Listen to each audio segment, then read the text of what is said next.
না না, ওখান থেকে বসে বলুন না, অসুবিধা নেই। কি সমস্যা বলো? এরকম প্রায় কাজের অবস্থা কেমন দেখো তো?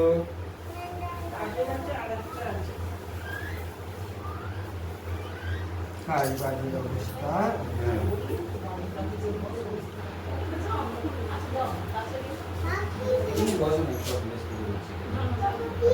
কি, কেমন ধরনের কাজ করতিস তুই? কেমন ধরনের কি কাজ করতে? ব্যবসা করছে, ব্যবসা ভালো হচ্ছে না। ব্যবসা করতো, ব্যবসা ভালো হচ্ছে না, তাই তো ব্যবসাতে লস খাচ্ছি।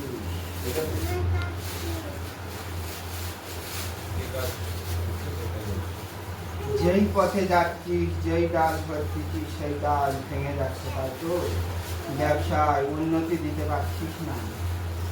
এইরকম হচ্ছে অন্তত বছর 4-5 হচ্ছে, তাই তো? 4-5 বছর। হ্যাঁ। তার আগে যে কাজ করতিস, যে ব্যবসায় হাত দিয়েছিলি, সেই ব্যবসায় ভালো উন্নতি করেছিলিস, তাই তো?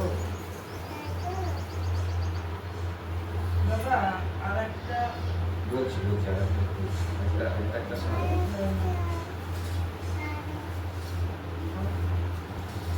বল, কি বলতে চাইছ? কি বলো? আর এই যেখানে মেয়ে দেখা হচ্ছে সেখানে আর ছেলের বিয়ে কেটে যাচ্ছে সব।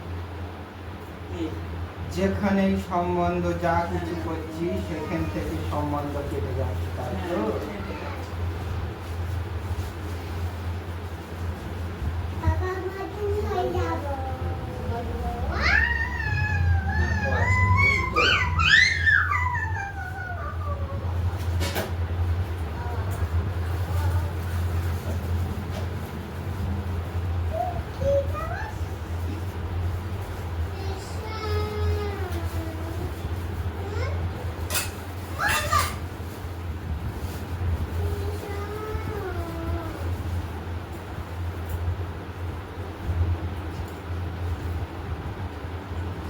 রাত্রির বেলায়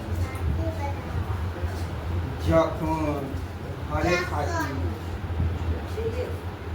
নিশান কোণ থেকে কারো কান্নার আওয়াজ শুনতে পাচ্ছিস? মুখে বলুন দাদা, বুঝতে পারলাম। ভালো করে ভেবে চিনতে বল, একটা আবছা ছাওয়া পড়ে।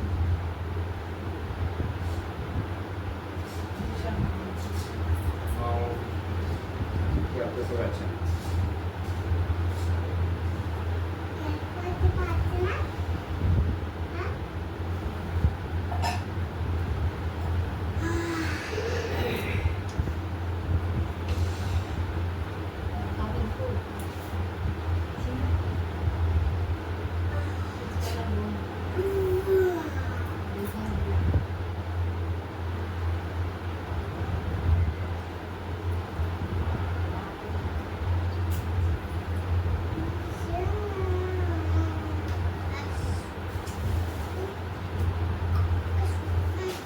নিঃসিংহ ব্রত পালন করি,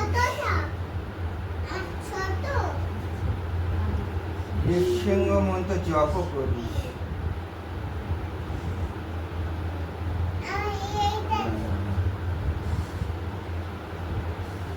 সেই সঙ্গেতে আশীর্বাদী প্রসাদ হিসেবে তোর হাতেকে দিয়ে গেছিল, খেয়াল করে দেখ দেখি।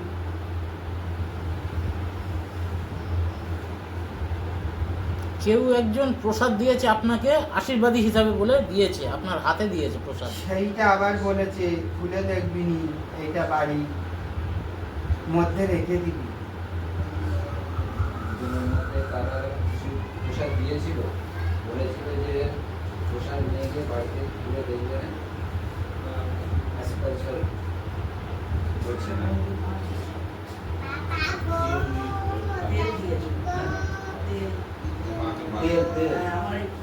বলছে তেল দিয়েছিল।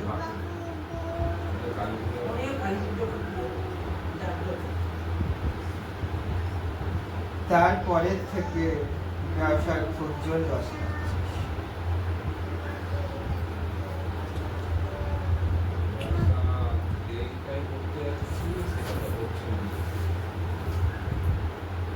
কদিনে ভেঙে যাচ্ছে। থাকবে না, হওয়া কাজ ভেঙে দেবে। তোর শুভ কার্য নেই,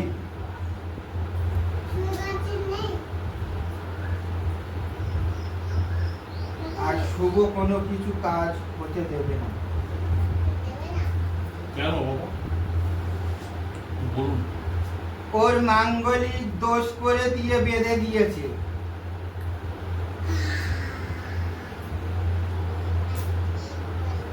বেঁধেছে কিছু মাঙ্গলিক দোষ করে তোমার ছেলের নাম করে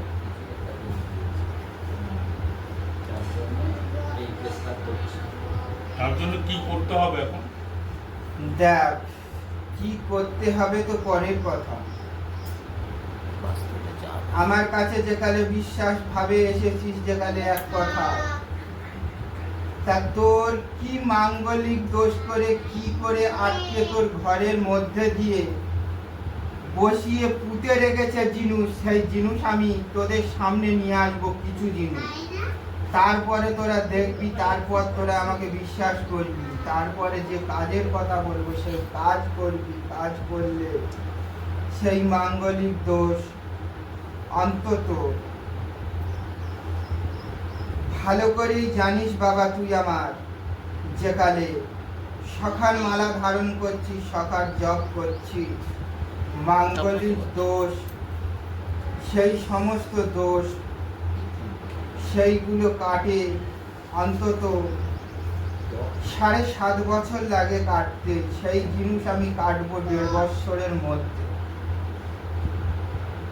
তবে ধৈর্য তোমার একটু নিতে হবে। বল কোন জায়গার নিবাসী, সেই জায়গায় আমি যাব। কত জল দেবো? জল তো অবশ্যই দিতে হবে। ওই আসো স্যার। বাড়ি কোথায়? বলো। হ্যাঁ, বাড়ি কোথায়? ঠাকুরপুকুর? ঠাকুরপুকুর অরবিন্দনগর।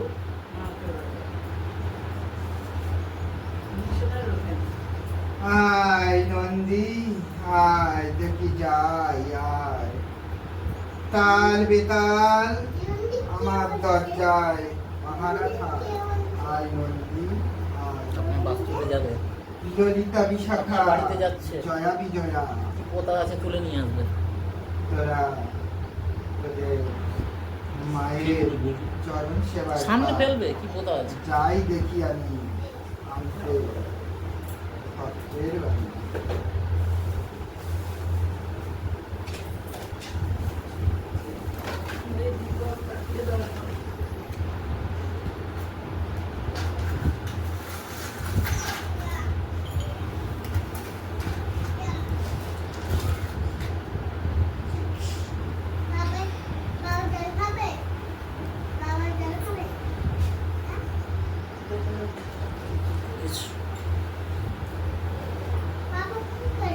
ওষুধ কিনতে যাচ্ছি।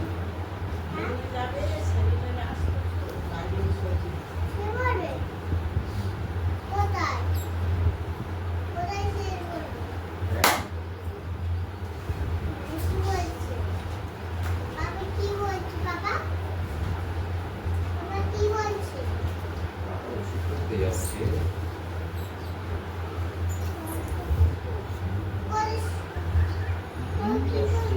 খুব জোরে কাজ করছে।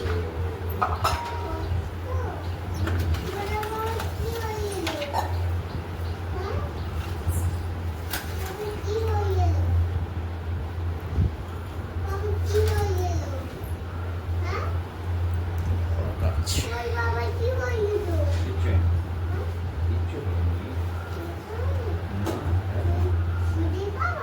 না, খাবার আনতে যাচ্ছি। খাবার আনতে যাচ্ছি।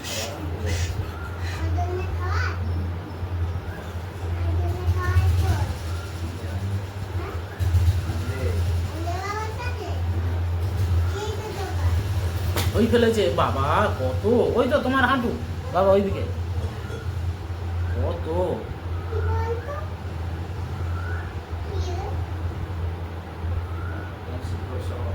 এটা আমাকে একটু দাও, আমি একটু দেখি।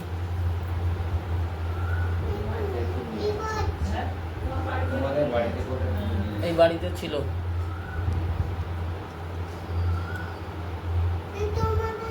ধরবো? হ্যাঁ শুনুন, ইচ্ছা।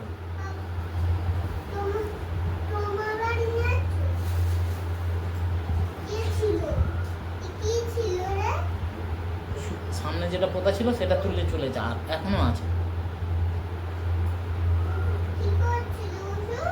এখনো আছে না? হ্যাঁ, সামনে যেটা পেয়েছে তুলে নিয়ে চলে এসেছে। এদের বাড়ির সবার ক্ষতি। হ্যাঁ, ওটা বলবে এবার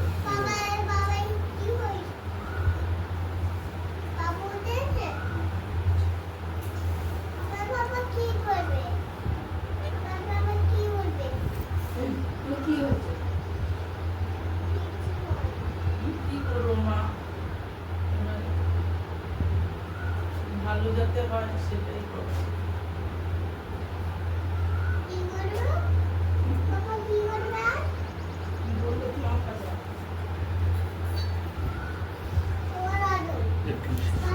এটা বলতে পারবো না। মাঙ্গলিক দোষ কাটবো, বাড়ির বাস্তব গুছবো,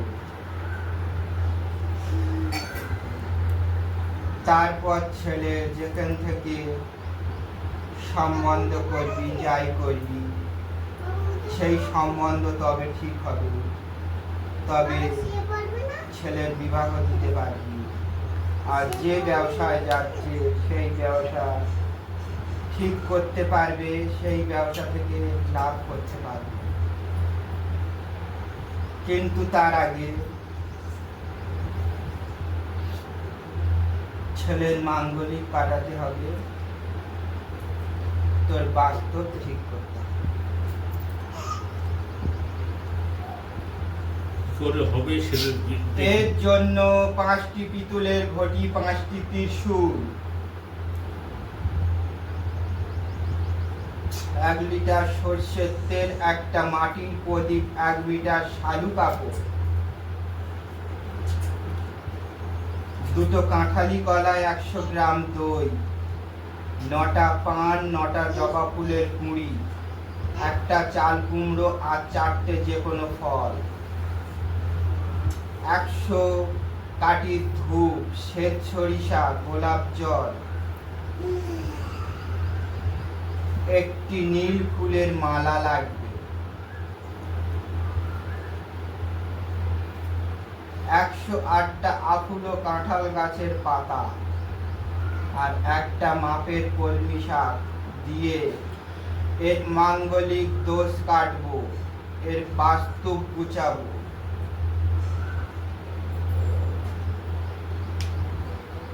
যাই জিনিস নিবি সেই জিনিস যেন না কোনো ফাটা ফুটো ছিদ্র না হয়, ভালো জিনিস বেছে নিবি, নিয়ে আমার কাছে নিয়ে আসবি। এই জিনিস আমি একদম সুরক্ষাভাবে আমি কাটাতে দেব। সেই দিন উপবাস থাকতে হবে, আর সেই দিন বাড়ি নিরামিষ রাখতে হবে।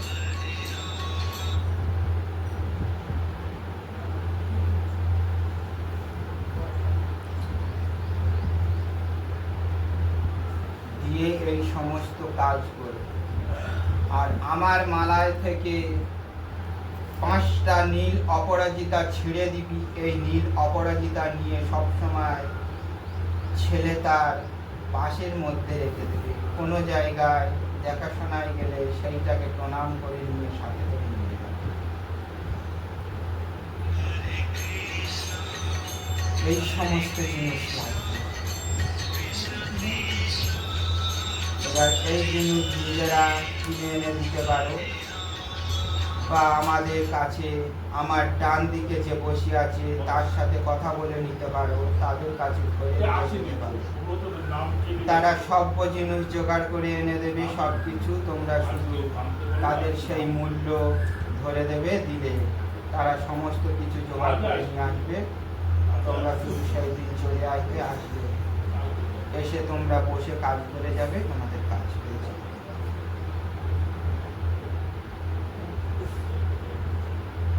কবে হবে এই জিনিস?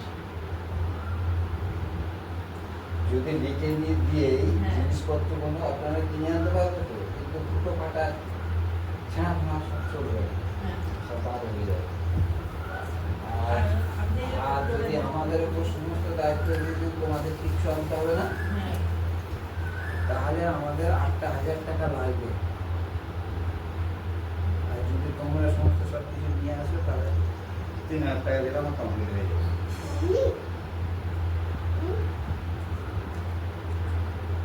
এখানে কম্বিনেশনের দাম তো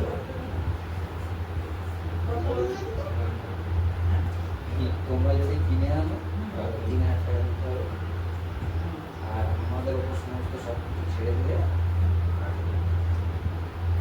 8,000 তোমাদের কিচ্ছু আনতাম না, শুধু সেই দিনটা উপবাস হয়ে চলে আসবে।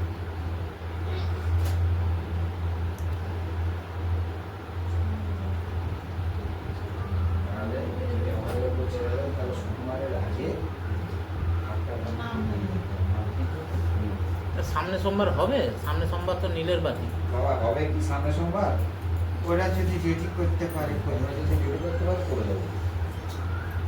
তাহলে তো নীলের বাতি মানে হেভি দিন।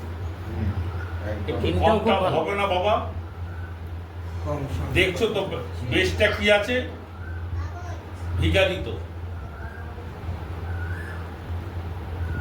সামনে আবার মেয়ের বিয়ে দিয়ে দিলাম তো। কত বলতেছে তোদের কাছে? 8,000 টাকা বলছি। 8,000 টাকা বলছে। আর ওই মাল যদি কিনে নিয়ে আসো আমাকে 3,000 টাকা দিলে হয়ে যাবে, আর আমাদের ওপর সমস্ত সব কিছু ছেড়ে দিলে 8,000 টাকা লাগবে, কারণ আমার তো সমস্ত সব মাল মেডিসিন জোগাড় করতে হবে, কিনতে হবে। আমি তো 10,000 টাকা বলিনি, কিন্তু এইসব কাজে 10,000 টাকা পঞ্চায়েত। দেখো কতটা করা যায়, করে দেবে। যা 6.5 দিস যা।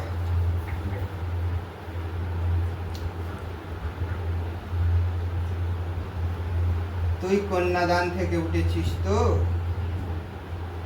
বাবা পড়বে। আর আমার এই ভক্ত এই ওই যে নির্ভরের ভাত। ওই নীলের ঘরের বাতির দিনকে আমার আর পার্বতীর আবার বিয়ে দেবে ওই দিনকে। খাওয়া দাওয়া সব কিছু সব কিছু। যা ওই দিন খুব শুভ দিন, লীলাবতীর বিয়ে ওই দিন। আমরা হর পার্বতী আবার দুজনে মিলবো ওই দিন। সে তো বুঝলাম। সেই দিন আসবি, কাজ করাবো যা। কখন আসতে হবে বাবা? সেই দিনকে আসবি তোরা, 1:30টার মধ্যে ঢুকতে পারিস। উপোস হয়ে আসবি, এখান থেকে বসি আমি কাজ করে তোদের খাইয়ে দাইয়ে বাড়ি পাঠাবো যা।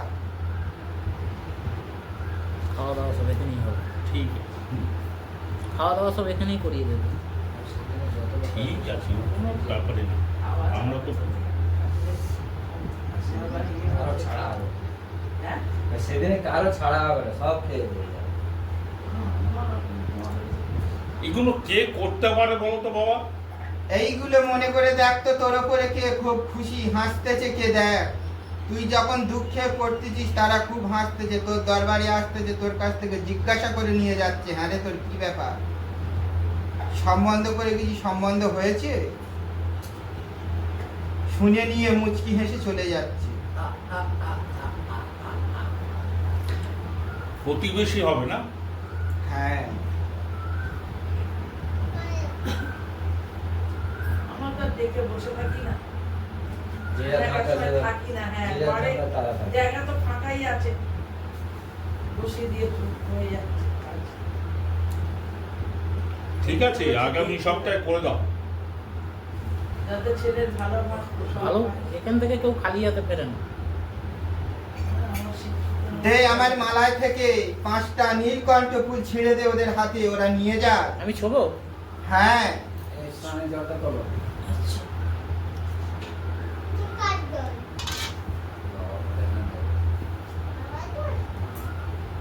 আর হচ্ছে কি বলবে, সোমবার যদি তোমার আগে তাহলে শনিবারের মধ্যে হাতটা দিয়ে দেবো। ঠিক আছে, উনি চিন্তা নেই।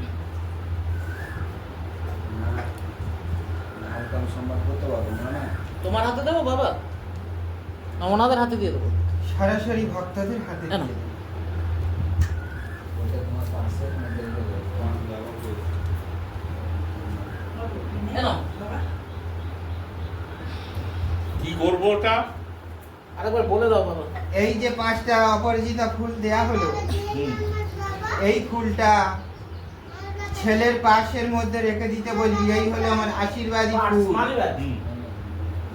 এই ফুলটা একটা কাগজের মধ্যে মুড়ে এই পাশের মধ্যে রেখে দিবি। যে কোনো শুভ জায়গায় যাবি, যাই করবি, এই আশীর্বাদী ফুল তোর সঙ্গে যাবে, আমার আশীর্বাদ হিসেবে সঙ্গে যাবে। এবার বলো বাবা, আমার ব্যাপারে ওটা তো হলো, আমার কি কিছু হবে না তাড়াতাড়ি উঠে যেতে হবে? তোর কি কিচ্ছু হবে না, তাড়াতাড়ি উপরে চলে যাবার কথা বলছিস তো? হ্যাঁ। কেন এই কথা বলছিস তুই আমার কাছে? শরীরটা খারাপ হয়েছিল তো।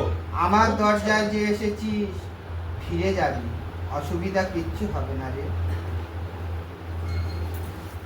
আমি যে এসেছি তোদের সুস্থ করতেই এসেছি।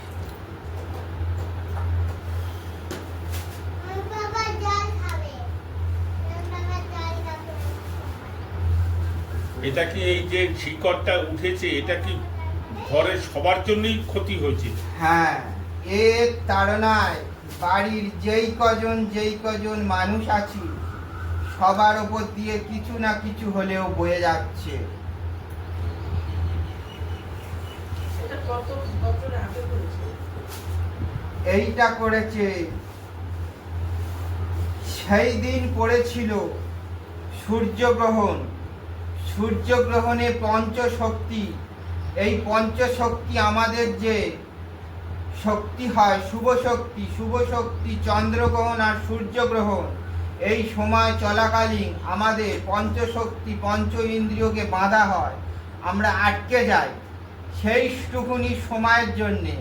আর সেই সময়ে অশুভ শক্তিরা রাজ করে, আর সেই সময় ধরে এই অশুভ জিনিস বাস্তবের মধ্যে পুঁতিয়ে দিয়েছে, দিয়ে এই জিনিসগুলো হচ্ছে। এবারে বুঝবো কি করে যে বাস্তব আছে আরো? এবার বুঝবি কি করে বাস্তব থেকে সম্পূর্ণ জিনিস পরিষ্কার হয়েছে কি না হয়েছে, তাই তো? হুম, হুম। যেমন আজকে তোদের চোখের সামনে যে এই গাছ তুলে এনে দিলাম, হুম। দিতে তোরা চোখে দেখতে পেলি, সেই রকম আমার যে 5টা ঘটি দেয়া হবে, হুম। এই 5টা ঘটির মধ্যে 4টে ঘটি ঘরের বা তোর বাস্তবে 4 কানাইতে যখন পুঁতবি, হুম। দেখবি যে রাত 9টার সময় কিংবা রাত 10টার সময় 4টে ঘটি যখন 4 কোণে পুঁতছিস, সেই সময়টাকে তোরা দেখে রাখবি। এই সময়ে তোরা পুঁতছিস, আর সেই পুঁতে গিয়ে পিছন দিকে তাকাবি নি, তোরা সরাসরি ঘরের মধ্যে প্রবেশ করবি। আর সেই রাত্রিরে দেখবি আওয়াজ হবে, কান্নার শব্দ হবে, তোদের নাম ধরে ডাকবে, কিন্তু তোরা কেউ বাইরে আসবি না, উঠবি না। আওয়াজ করে দুমদাম শব্দ করে বিড়াল কেঁদে বা মানুষের গলায় তোদের ডেকে সেই জিনিস পরিষ্কার হয়ে বাস্তব থেকে চলে যাবে। আর থাকবে একটি ঘটি, সেইটা হলো আমার হেমঘর। এই 5 নম্বর ঘর, যেই দিনকে 4টে ঘর পুঁতবি, যেই টাইমে পুঁতবি, সেই টাইমটা খেয়াল রেখে দিবি। তারপরের দিন ঘরের সদর দরজা বা মেন গেটের সামনে সেই ঘরটা যখন বসাবি, তোর চতুর্দিকে বন্দনা হয়ে যাবে। বন্দনা হয়ে গেলে যে সর্ষে আমি পরিয়ে দেবো, সেই সর্ষেটা ঘরের 4 কোণ দিয়ে ছড়িয়ে দিবি। দিলে তোর বাস্তু বা তোর ঘর সব বন্দনা হয়ে যাবে। গেলে আর কোনো অশুভ শক্তি, অশুভ আত্মা বা বাইরের থেকে কেউ এসে কোনো খারাপ কিছু করতে পারবে না। সেই সময় ত্রিশূল নিয়ে তোর সদর দরজায় আমি দাঁড়াবো, কেউ আর কিছু করতে পারবে না। জয় শ্রীরাম। আর কিছু জিজ্ঞেস করবে? ওই আমার শরীরটা খারাপ হয়েছে।